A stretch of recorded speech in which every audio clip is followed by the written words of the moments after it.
Alphabet number 2.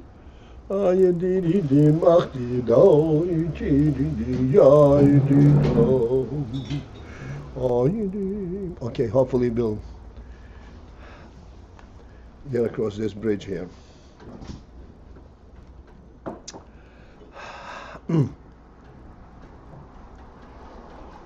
We'll start at the end of the fourth line from the bottom on AyinBase 14.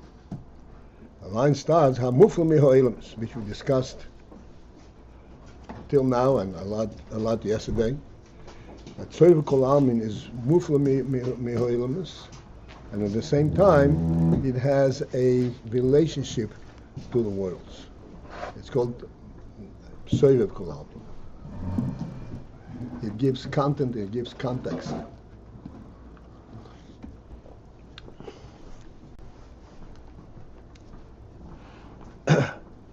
How do we get to know to sovev kol almin?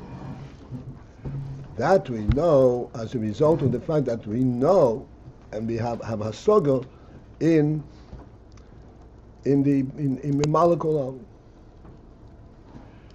Because we sense in the world, in Kelim, in the world, Ayin eliki at the level of mamala kol almin, the level that it relates, it's mislabishing world. The sense that in world, it's not just world, but there is a godly oir, a godly chayas in everything in the world. That leads us to recognize that there is also sovev kol almin. There's a godly chayas that enables this specific chayas that's mislabishing keli. And this is called muflah me'elamus. This is really above world. It's not mislabish in world, but nevertheless, this is what enables that which is mislabish. Okay, so in the middle of that line, hamuphlah mihoilamus. This inyan that we know, sovev kol almin, there could be in two different ways, in two different levels. In bebchinas ideas hamitzios levat. Either the knowledge of the sovev is only that which qualifies as called ideas hamitzios, the knowledge of the presence. Mitzios, it exists. How do we get to know ideas hamitzios?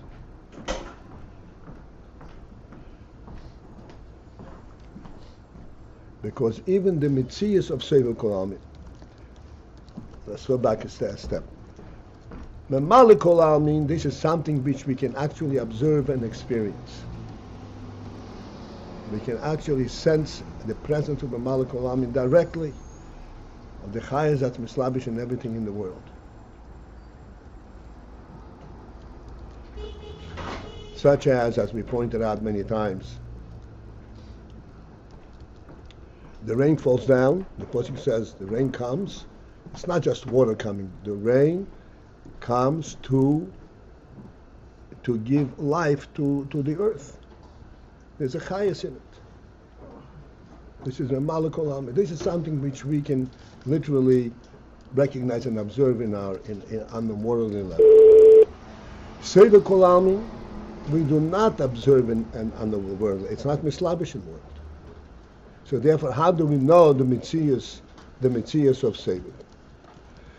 So he says, as a result of mamala, we know the mitzias of sovev, and that can be in two different levels. Either it is that which is called ideas hamitzias levad, just merely knowing it's in existence, its presence. And how do we know that?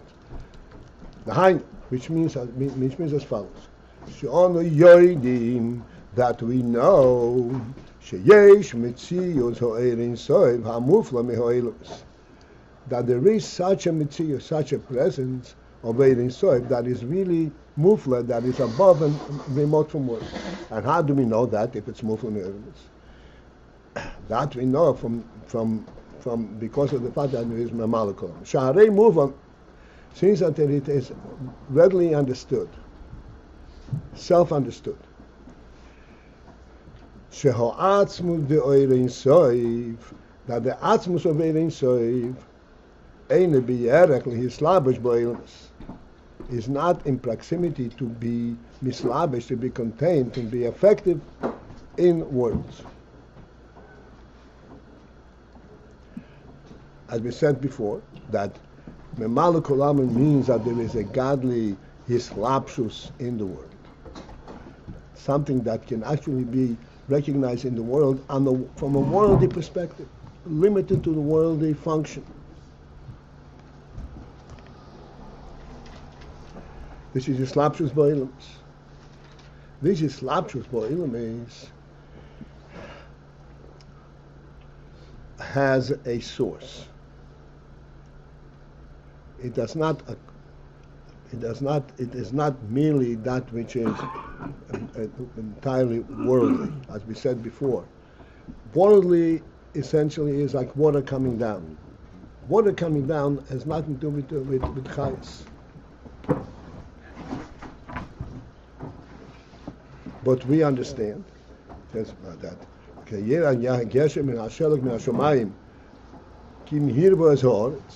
Geshem is not just coming down because there is water up there, so it comes down.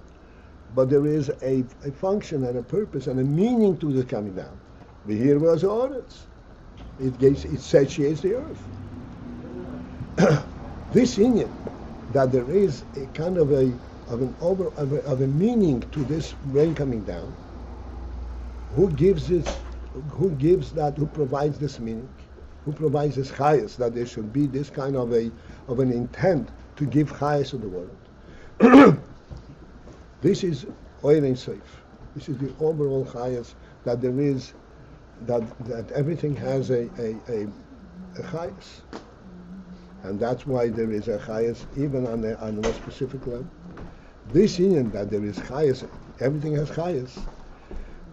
That itself also has to be understood in a certain context. Atzmus Ayin Sof, the Atzum of Ayin Sof. Ayin Sof, this is Ayin Sof as it is, as I said yesterday, the Atzum as it is unto itself. But the whole concept of giving chayas doesn't exist, because giving chayas is first exists when there is a war, when there is a possibility of not chayas. Asmus Ayin Sof doesn't have that possibility, that whole evil.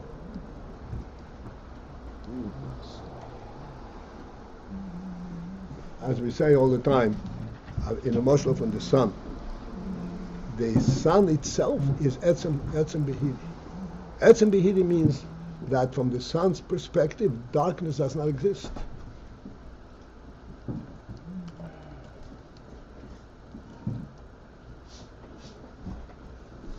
And therefore, if darkness does not exist, if the sun should be directly illuminating the world, it would be not illuminating but eliminating. There is no darkness. This is what we say that the real effect of the sun is day, not light. Light means it makes it visible. Day means it eliminates darkness altogether, as we discussed many times. So and that's not behislapshus. Which means eliminates it, it's not behislabish in the world. How do we understand light in the world? Light in the world means that it relates to the world. It leaves the world as it is. That essentially the world is dark, but it makes it possible to function in the dark because you see what's going on. This is called hislapshus. Atzmus Ayin Sof is in b'yarech lislabish b'ilmas. It's not in proximity that should be mislabish in ilmas. In other words, from Atzmus Ayin Sof you cannot deduce anything that this would actually be mislabish in world. It can relate to world. Umashe mislabish, therefore that which is mislabish in world, harei zerag haor levat. Excuse me, this is only haor. Haor means a reflection.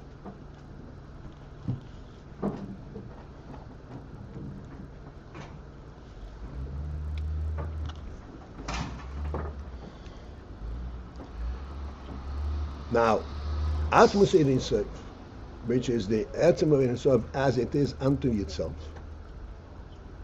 the etzem in itself is unto himself. There is no reflection. Reflection is only when there is some kind of a functional definition. But Atmos in itself does not have a functional definition. Like we discussed all the way back, that in Atmos there is no such thing as oil altogether, because there is nothing to reveal.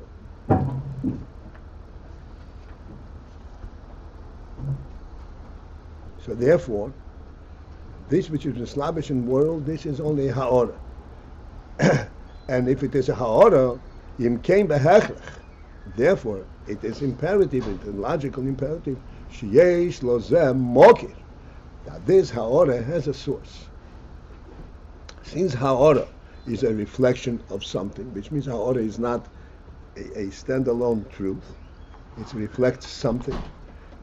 Therefore, the ha'ora, yesh lo zeh mokir, there is a source, me'ayin shenimshech ha'ora, where this ha'ora is drawn from. What is it reflective of?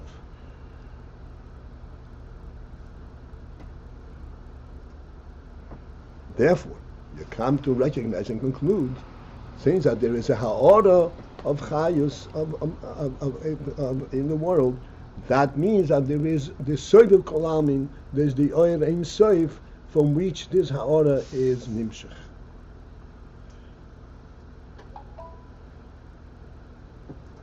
What is the difference between the oyer ein sovev, this is sovev kolamin, and atzmos ein sovev? Atzmos ein sovev, this is, as we said, this is the oyer ein sovev of the etzem as it is unto itself. It does not have the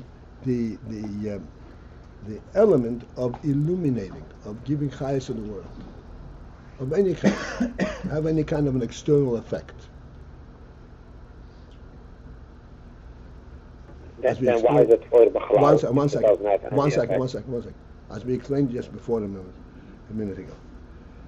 In order to have an external effect, you have to recognize something other than your own truth. Like we said, the sun is etzem behiri. Etzem behiri means it does not recognize that such a thing as darkness can possibly exist. And therefore, that cannot be the source of ha'ora that will illuminate darkness. It can't relate to it at all. That whole phenomenon doesn't exist. In order to have a ha'ora that will illuminate darkness, that ha'ora has to come from such a source. Ha'ora is only a reflection, which means it's not self-contained, but it has to come from such a source that recognizes that there is such a thing as darkness, as no light.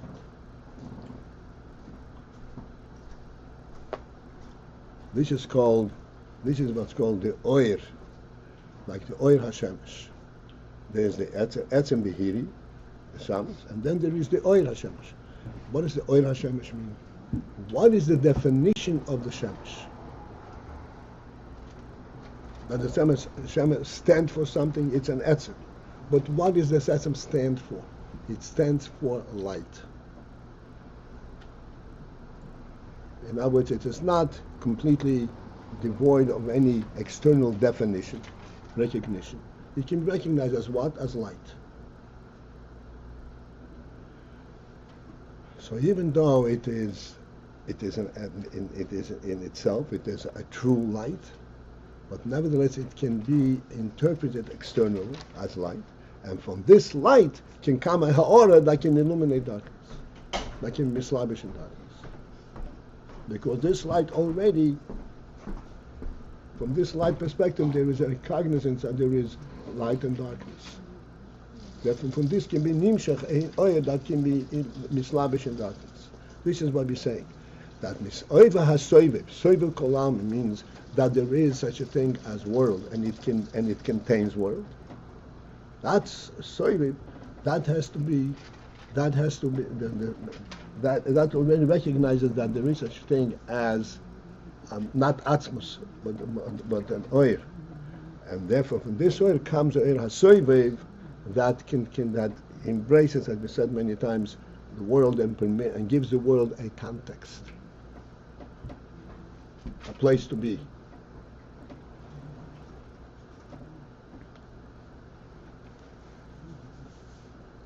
All right. Again, we discussed it for the last few days, so that. Therefore,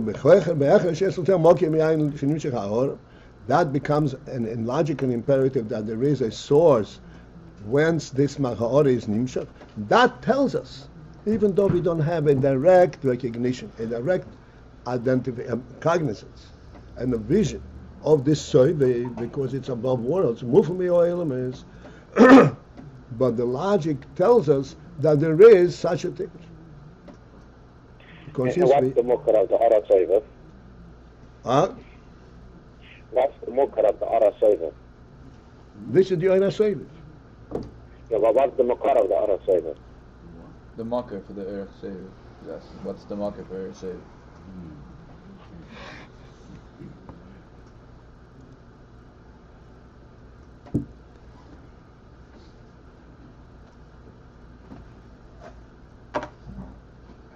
The Oyer HaSovev, this is as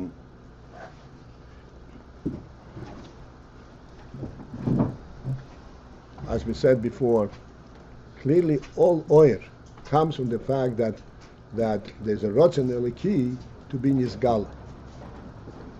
So the Moki from the Oyer HaSovev is the Rotzen itself, as it contained in Atzmus, to be Nizgal.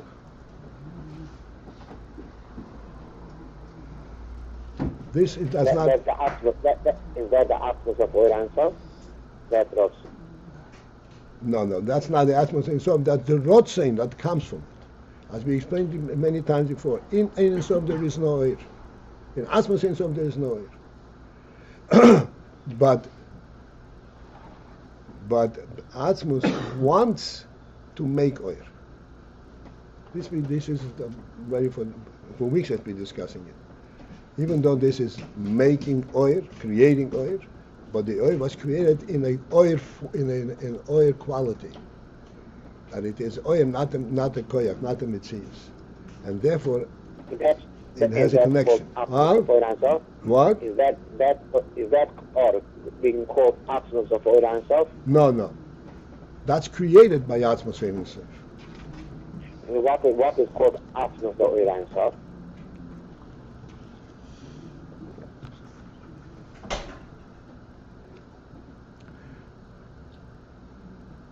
Atzmos Oyer Ein Sof, this is the way the Ein Sof is in Atzmos. This is like the Rotzein to create Oyer.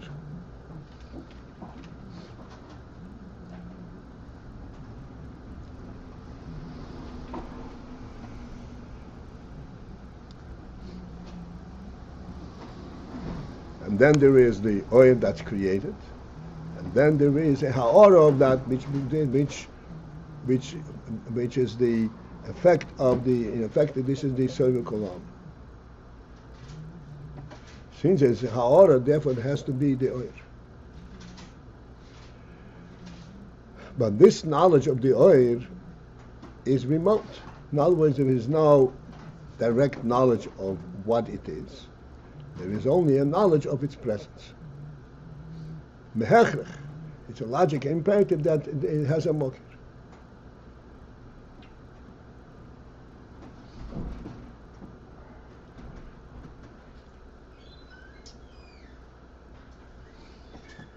Okay, just want to reiterate because we were going back and forth with questions.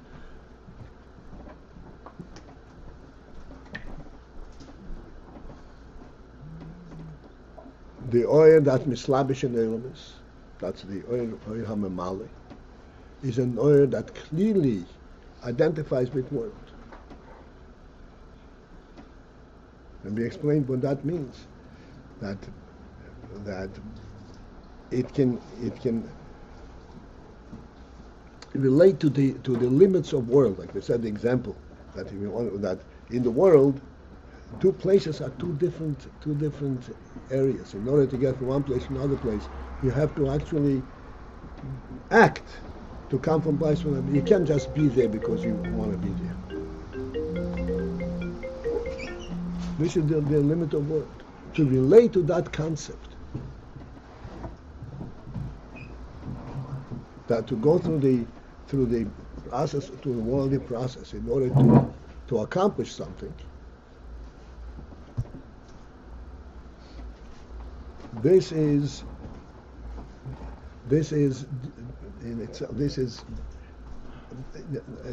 devoid of the godly truth. Godly truth is, like we said many times, Omer Malka Oba Oker Tira. The Malka's command, the Melech commands that the mountain gets uprooted. It doesn't, from the Melech's perspective, it doesn't get uprooted because there are workers who are going to uproot it. His will is what uproots it. This is beyond the world. He doesn't take into account what it takes to uproot a mountain. The only thing he takes into account is what he wants.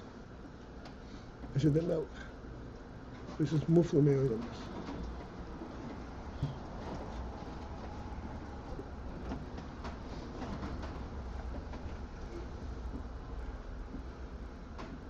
And right there in itself, if he's hamuphlah me'olam, then where does it come the idea that he should uproot the mountain? In other words, he recognizes world. He recognizes world from a hamuphlah position, not taking into account the limits of the world.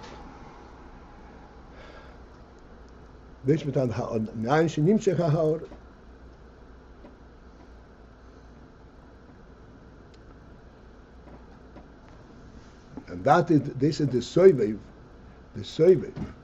that enables, that provides for the oir hamamali.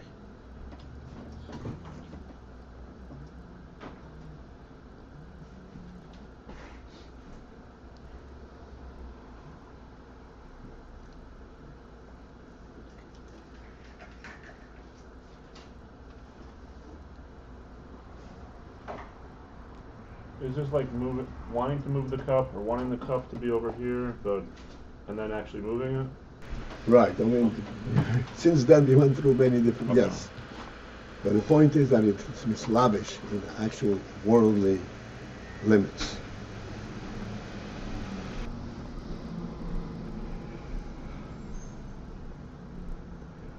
So this is one level of knowledge of the Oyer HaSovev, merely knowing that it exists, not knowing anything about it. Or b'chinas idiyo, there's an element of knowledge of a higher and a deeper sense. Ba'oifen hamuphlah. There is an understanding and a knowledge. Ba'oifen hamuphlah, the quality of this haflah, of this remoteness, of this supremacy. How do we get to know oifen hamuphlah if we do not have direct contact with the Oyer HaSovev? Because it's a sovev, it's above world, mufla. So how do we know oifen hamuphlah?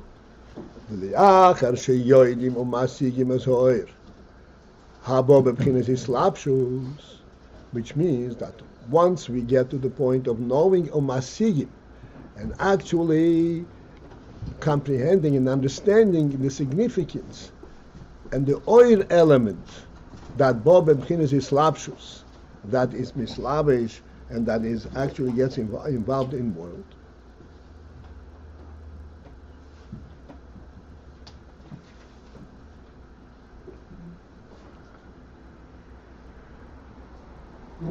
Then, as a result of that, so then we go to the next step, and we know that there is a higher level. And then, when we go in and we contemplate this higher level, begin to understand the negation, the absence from atzmus, from the etzem oyer, from the higher. We are clearing it. We're clearing it away from a fane hagilurim, from the modes of revelation.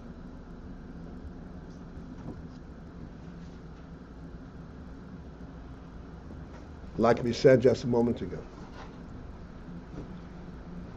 to us the melech is a kind of very close means that we can kind of project the whole phenomenon. The Melech is above the world. He's hamuphlah mi'oyin. But he relates to the world. He relates to the world and to the extent that he actually gives direction. But what kind of direction does he give? He does not give practical direction. Get 1,000 workers and give them 2 hours to move this mountain. He says, this mountain interferes with my view of the world. That's what he said. It interferes with my view of the world.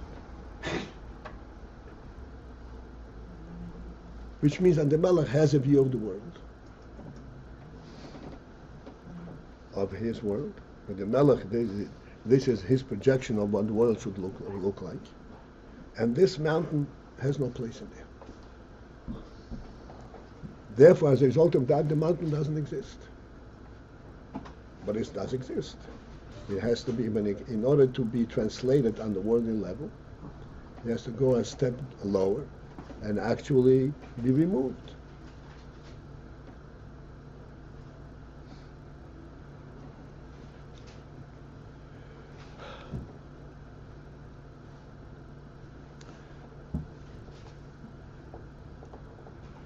So, how do we get to understand like you say, the remoteness of the king?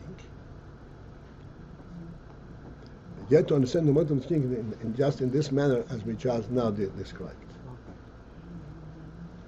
The Melech, I say, is completely above the whole worldly structure.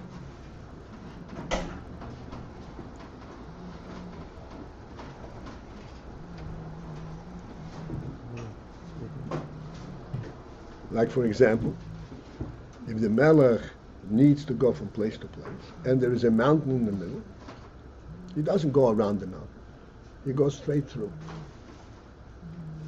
That's the Melech's perception. The Melech goes the most direct way possible, even in our little understanding.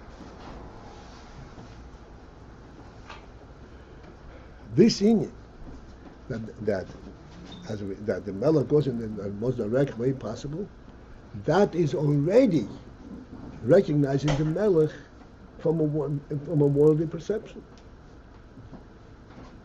That he participates, so to speak, in the world, and therefore he has to go from place to place, and he has to go unobstructed.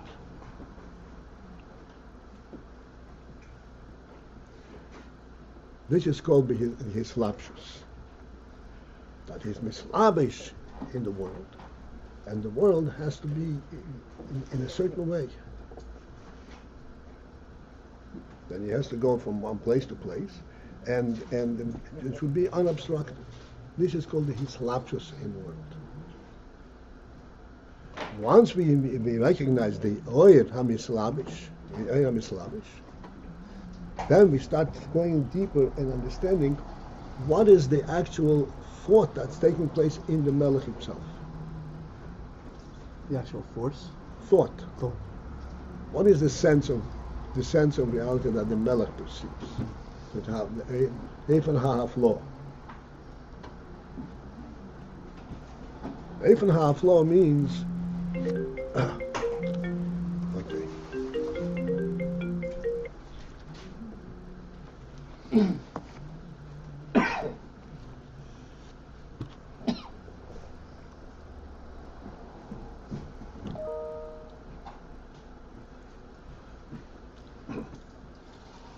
Even hamuphlah means, if you say that he has to go unobstructed, even hamuphlah means that obstruction is not possible. That's why he has to go unobstructed. This is already going unobstruction. This unobstructed. This is already his lapsus.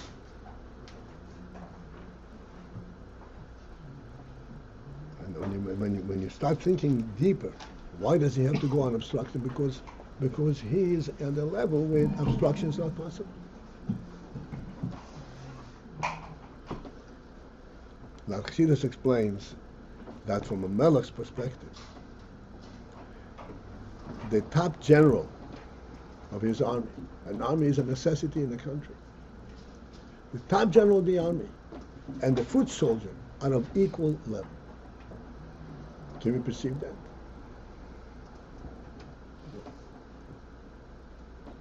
But this is the way it is. As we have discussed many times, I say halacha. So then, this is where we get to understand the hamuphlah of the melech in the real hamuphlah, in terms not just know that there is something superior, but to have an inkling of the quality of that superiority.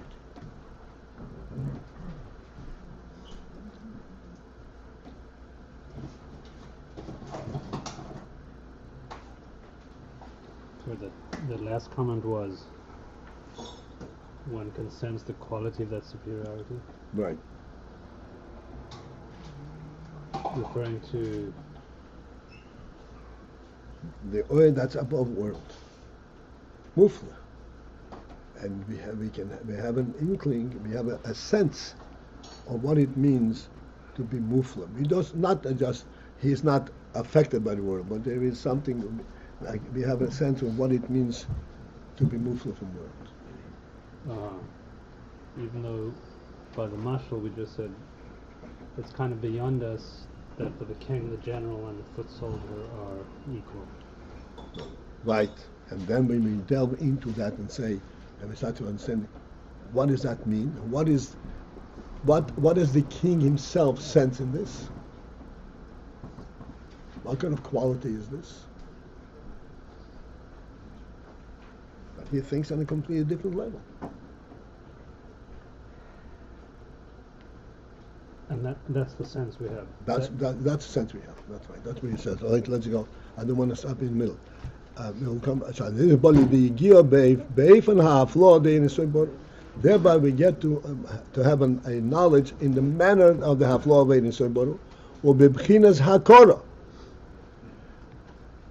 To the extent where we can recognize, we can have a cognizance in this hamuphlah. Yeah, this is supreme. We cannot really understand how this is possible, but we recognize that is exactly what it is.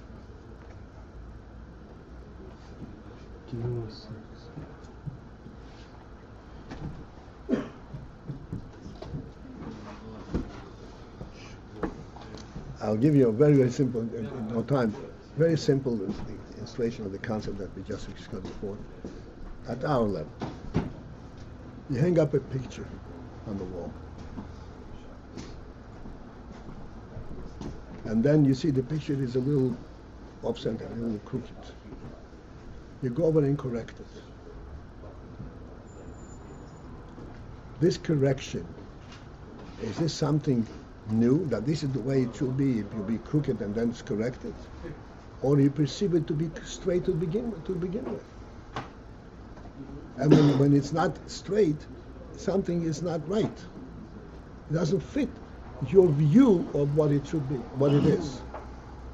This is why you run over to straighten it out. It kind of disturbs your sense of propriety. That means you have a sense of propriety which is not limited to the actual fact. You see it beyond the fact. See, this is the way it should be. That's a perception which is higher than this demonstrating and showing. This is how you feel yourself. Okay, this is all we have for today. A great day. Thank you.